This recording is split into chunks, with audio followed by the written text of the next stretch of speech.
Pourquoi la République de la Centrafrique a-t-elle adopté le Bitcoin ou la crypto-monnaie tout court comme monnaie de référence?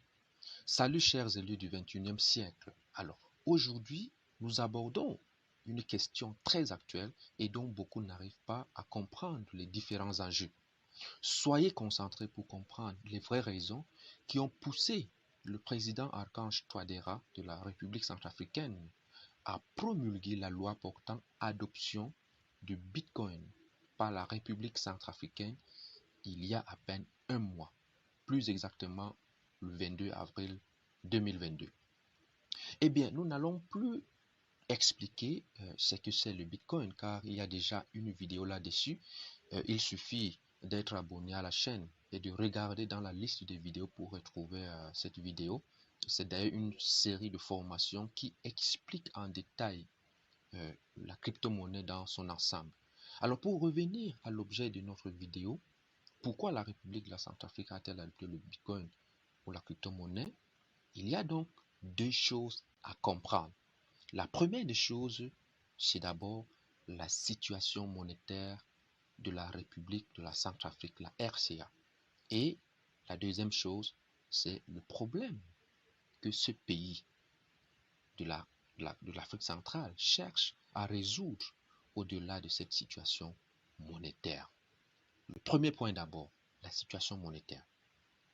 Eh bien, la RCA, il faut le dire clairement, hein, la RCA, tout comme les autres pays de la zone CFA, la RCA n'a pas une monnaie.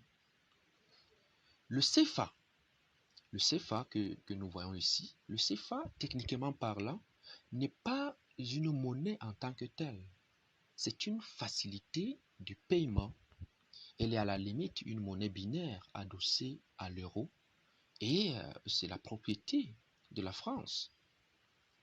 Le Sénat français a d'ailleurs tenu à le rappeler suite aux propos du feu président Idriss Déby Itno, ex-président du Tchad, alors qu'il parlait d'une possibilité de restructuration du CFA. Et bien, le Sénat français avait tout de suite réagi en disant que le franc CFA est une monnaie de la France et que la France avait même le droit de propriété intellectuelle sur celle-ci. En effet, tout ceci, donc, là je voulais le montrer, tout ceci, c'est pour dire que la RCA n'a pas de monnaie en tout cas. Et tout comme je le disais, tout comme les autres pays de la zone CEMAC ou alors de la zone UEMOA en Afrique de l'Ouest. Donc, dans ces conditions, le président Touadéra, qui a été élu par le peuple centrafricain et qui avait d'ailleurs promis investir 42 milliards de dollars dans l'économie de son pays pour amorcer le décollage économique de son pays là, il se trouve donc coincé. Car, comme vous le savez, les mécanismes du franc CFA sont tels que la RCA ne peut pas disposer de tous les revenus générés par ses exportations. Il faut le dire clairement, les accords de 2010, selon les accords de 2010, les comptes des opérations qui se trouvent au Trésor français, bon, vous comprenez que le CFA est juste une facilité d'échange et de paiement et non une monnaie, car une monnaie se gère dans les banques centrales et non au Trésor. Hein. Et donc, le Trésor français retient 50% de nos revenus d'exportation. Et quand on ajoute encore ce qu'ils appellent couverture de risque et bien d'autres choses qu'on ne peut pas étaler ici, on se rend à l'évidence que à peu près 70% de nos revenus d'exportation, quand je dis nous, de nos revenus, c'est-à-dire les revenus de nos pays, de la zone CEMAC ou de la zone UEMOA en Afrique de l'Ouest. Donc, en fait, les revenus d'exportation de tous les pays qui utilisent le franc CFA. Donc, on se rend compte que presque 70% de revenus de ces pays-là sont retenus. par le Trésor français. Au finish, puisque nous sommes en train de parler de la République de la Centrafrique, donc au finish, la Centrafrique ne dispose que de 25 ou de 30% de son argent pour investir dans son économie. Et c'est quand même scandaleux de savoir qu'il y a des pays ici au monde qui ne peuvent disposer que de 30% de leurs réserves en devises. Et quand ils ont besoin, c'est-à-dire quand nos pays-là ont besoin d'investir véritablement, d'investir plus que ça, plus de 30% donc de ce revenu, et qu'ils ont même besoin de prêts, ils doivent aller emprunter leurs propres devises. Et tenez-vous tranquille, ils doivent rembourser à cet argent avec un intérêt d'ailleurs très élevé. Et entre-temps, tout cet argent est utilisé par la France dans son budget de fonctionnement. C'est quand même curieux. Et c'est donc ce problème que le président Archange Touadéra cherche à résoudre. Il veut disposer de toute sa trésorerie pour pouvoir booster son économie. Et d'ailleurs, nous le comprenons clairement à travers le communiqué de presse du cabinet civil de la présidence qui est sorti le 23 mai dernier. Nous allons prendre un peu de temps pour lire ne serait-ce qu'un petit extrait suivant. Donc, alors, le communiqué, voilà cet extrait qui dit « Pour nous », là, c'est le cabinet civil de la présidence de la République centrafricaine qui le dit. « Pour nous, l'économie formelle n'est plus une option. Une bureaucratie impénétrable nous maintient bloqués dans les systèmes qui ne nous donnent pas la possibilité d'être performants. La solution était de repenser notre philosophie économique. C'est ce que nous avons fait et la voie qui s'ouvre devant nous s'annonce comme un grand succès pour les citoyens de la République centrafricaine, pour les générations futures, pour nous assurer un avenir prospère et sûr. Nous allons franchir une nouvelle étape avec le lancement du projet Sango, l'initiative la plus ambitieuse, innovante et surprenante destinée à transformer notre pays et à ouvrir une nouvelle voie vers un avenir radieux, présentant un potentiel énorme pour de nombreuses personnes. Et là, ce communiqué reprend les propos du président de la République, chef de l'État, son Excellence, le professeur Faustin Archange Touadéra. Voilà. Donc, nous comprenons que la RCA, malgré les exportations énormes qu'elle fait de ces matières premières et de toutes les ressources naturelles et tout ça, donc, malgré donc qu'elle exporte énormément, elle demeure toujours un pays pauvre, comme tous les autres pays africains d'ailleurs. Mais pourquoi? Parce que le pays en question ne peut pas avoir accès à toutes ces devises. Et donc, et comme je le disais, les conditions pour avoir du crédit en CFA sont tellement compliquées, car contrôlées par le Trésor français, qu'on ne peut emprunter que des petites sommes. Du coup, donc, même les hommes d'affaires ne peuvent pas avoir accès à tous les fonds nécessaires leur permettant de faire fonctionner les affaires normalement. Ceci limite énormément la masse monétaire en circulation dans un pays comme la RCA, car la masse monétaire, il faut le dire, en circulation en RCA n'atteint même pas 10%, je dis bien 10% de son PIB. Donc, dans ces conditions, l'économie ne peut en aucun cas décoller et on ne peut même pas rêver à un quelconque développement. Le président Touadéra qui a promis 42 milliards de dollars pour réclamer, pour relancer son économie, doit donc trouver une solution à tous ces problèmes. Et là, nous sommes donc au niveau du deuxième point, de la deuxième raison. Et il faut dire qu'il aurait pu décider de donner cours légal à une monnaie comme le naira, le rouble, le yuan ou même le dollar. Mais tout cela aurait pu créer aussi des problèmes diplomatiques extrêmement complexes et qui amèneraient la RCA à verser dans la résolution d'un problème à caractère purement distractif. Et il faut noter que l'objectif de ces néocolons, c'est justement de détourner notre attention des vrais problèmes en nous créant des problèmes qui ont pour seul but de nous distraire. Donc, le président centrafricain décide d'évacuer la tutelle française en matière monétaire, puisque le trésor français n'est pas habilité à recevoir le bitcoin euh, dans, dans comme, comme moyen de paiement, car cela ne figure pas dans les accords qui nous lient depuis les indépendances.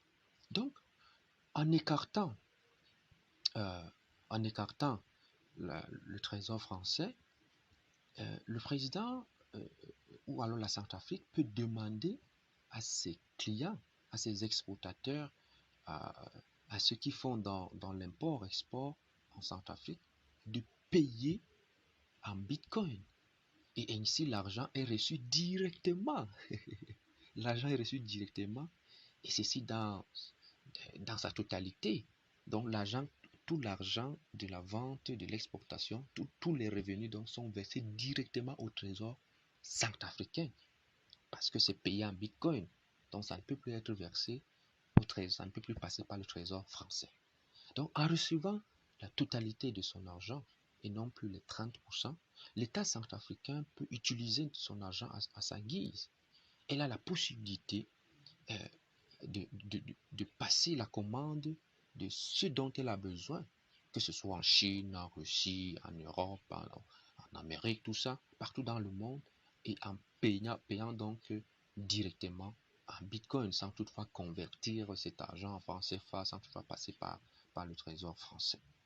Et, euh, et puis, en ce temps, à l'intérieur du pays, les citoyens peuvent continuer à faire les petits achats en francs CFA parce que c'est encore la monnaie qui est en vigueur, que les citoyens utilisent là-bas. Donc, vous comprenez pourquoi la BEAC, notre cher BEAC, s'est tout de suite opposée à cette loi d'adoption du Bitcoin comme monnaie de paiement centrafricain, car le Bitcoin non seulement échappe au contrôle de la BEAC, mais aussi et surtout au contrôle du trésor français. Les 70% des devises de la RCA, s'il faut donc commencer à utiliser le Bitcoin, les 70%, comme on le disait, n'entreront plus au trésor français. Et vous pouvez imaginer le coût que ça peut causer au budget de la France, qui chaque année, comme on le disait, se fait nourrir à hauteur de 15 à 20% de la réserve du franc CFA, soit à peu près 90 milliards d'euros sur généralement les 600 milliards du budget annuel que la France vote. Donc imaginez 90 milliards d'euros chaque année que le trésor français prélève sur nos réserves, les réserves de francs CFA. 90 milliards. Et si si tout cet argent revenait chaque année à nos pays, à la Centrafrique, au Cameroun, au Gabon, tout ça, et, et, et, et qu'en 5 ans, tous ces pays, imaginons, ça dit qu'en moins de 5 ans, on serait, tous ces pays devaient être des pays émergents. La RCA est donc dans un enjeu historique très capital, et cela peut avoir même l'effet domino, puisque voyant les entreprises allez dire, centrafricaines obtenir ces marchandises en toute aisance, sans complications et à moins de coûts, car les transactions en Bitcoin se font sans protocole et à moins de coûts. Alors les entreprises camerounaises, guinéennes, gabonaises, tchadiennes, euh, sénégalaises, tout ça, pourraient se dire que, mais tiens, pourquoi se faire payer en francs CFA et avec toutes les complications qui en découlent, alors qu'il y a la facilité de se faire payer euh, dans une autre monnaie en Bitcoin. Alors, euh, comme on parlait de l'effet domino, pourquoi? Parce que, voyant donc les avantages du Bitcoin, les autres pays de la CEMAC peuvent se retrouver à utiliser le Bitcoin sans même faire comprendre qu'ils quittent le CFA. Parce que l'argent leur revient directement sans toutefois avoir des contours. Donc, imaginez que tous nos pays, depuis l'indépendance, avaient la possibilité de contrôler totalement leurs revenus d'exportation. Imaginez les tonnes d'or, de pétrole, de diamants, etc., de coton, de cacao qui sont vendus et les revenus, s'ils étaient directement versés dans les caisses de nos États. Imaginons la suite. Donc, à cause du CFA, il n'y a pas moyen d'avoir ces revenus d'exportation, d'exploitation dans leur totalité. Mais avec du Bitcoin, on dispose de la totalité de nos revenus. La France se trouve par le fait même exclue et à terre, s'il faut le dire ainsi. Donc, c'est une bataille très rude, chers élus du XXIe siècle. C'est une bataille très rude et c'est lui qui va remporter cette bataille devient de facto libre et autonome. Donc, c'est une question, c'est un enjeu d'autonomie, d'indépendance véritablement euh, économique que la RCA cherche là présentement. Donc, et le président Archange Touadéra maîtrise bien cet enjeu. Il veut affranchir son peuple, guider euh, son peuple vers le chemin de la liberté. Et comme on l'avait vu ici, dans le communiqué, et amener son peuple et les générations futures vers un véritable développement. Voilà donc les enjeux autour de l'adoption du Bitcoin par la RCA et cela justifie tout le harcèlement et la guerre psychologique que nos serviteurs, les serviteurs de la France, la BEAC et tout ça, et même la France en question, tous ceux-ci sont en train de livrer une guerre psychologique et au président Touadéra et pour la simple raison, pour l'empêcher de se concentrer sur cette solution, je veux dire, originale. Hein, une solution originale qu'il a trouvée pour relancer l'économie de son pays, pour dynamiser une fois dans l'histoire de la Centrafrique le développement. Donc, il faut vraiment conclure en disant que la, la crypto-monnaie, c'est le trésor caché du XXIe siècle. Là, ne nous cachons pas, ne nous voilons pas la face. Les multinationales et tous les grands de ce monde le savent très bien. Ils se battent pour que ce trésor ne soit pas à la disposition des pauvres que nous sommes. Mais c'est là impossible, car la révolution numérique, dans la révolution numérique, il n'y a pas d'ouverture. Chacun peut avoir la possibilité d'entrer en contact de l'information s'il le veut. Donc, tout est ouvert et chacun peut voir et prendre ce qui peut le rendre heureux. Donc, c'est tout ça qu'il faut comprendre dans cette histoire, dans l'adoption par la RCA du Bitcoin comme monnaie de paiement.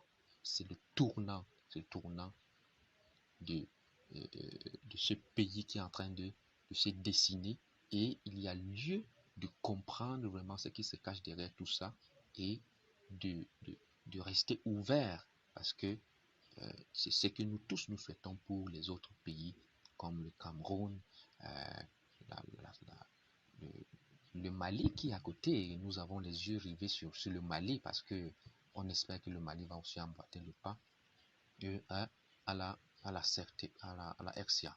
Donc, j'attends les questions dans la rubrique commentaires. Et surtout, si tu n'es pas, toi qui es en train d'écouter cette vidéo, si tu n'es pas abonné à la chaîne, il faut le faire sans tarder. Et cette vidéo, si elle t'a plu, n'hésite pas à la liker et à la partager pour que à la prochaine vidéo, nous puissions être tous ensemble pour partager les idées sur les investissements en ligne, sur le monde de la crypto-monnaie. Ciao et à bientôt.